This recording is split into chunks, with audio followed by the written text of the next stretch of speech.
పిడుగురాళ్ల పట్టణంలో టీడీపీ గురుజాల శాసనసభ్యుడు ఎరపతినేని శ్రీనివాసరావు విజయోత్సవ ర్యాలీ నిర్వహించారు.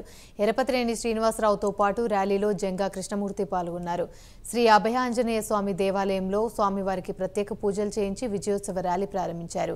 టీడీపీ, బీజేపీ, జనసేన కార్యకర్తలు ఈ కార్యక్రమంలో వేల సంఖ్యలో పాల్గొని ఎరపతినేనికి ఘనస్వాగతం పలికారు. మరోవైపు గురుజాల నియోజకవర్గంలో మాజీ ఎమ్మెల్యే కాసు మహేశ్వర్ రెడ్డికి వ్యతిరేకంగా ఫ్లెక్సీలు వెలిశాయి. గతంలో వైసీపీ ప్రభుత్వంలో కాసు మహేష్ గురుజాల నుంచి ఎమ్మెల్యేగా ఉండడం టీడీపీ ప్రభుత్వం రాదంటూ కాసు మహేష్ రెడ్డి ప్రగల్భాలు పలికారు.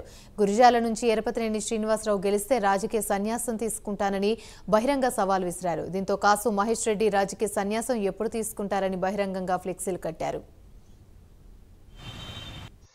ఎరపతినేని శ్రీనివాసరావు, నీకు సమాధానం చేయడానికి గంటెందుకయ్యా? నా దమ్మేందో మొన్న ఎలక్షన్స్లో చూపెట్టా, రేపు చూపెడతా. రేపు మళ్ళీ నిన్ను ఓడించి శాశ్వతంగా రాజకీయాల నుంచి రిటైర్ చేసి గుంటూరు పంపిస్తా. నేను రాజకీయాల్లో ఖచ్చితంగా మళ్ళీ ఎమ్మెల్యేగా కంటిన్యూ అవుతాను. నీ సవాలుకి గ్యారంటీగా స్వీకరిస్తున్నా. ఓడిపోతే ఖచ్చితంగా రాజకీయాలు వదులుకుంటా. నువ్వు చెప్పేది ఏంటి?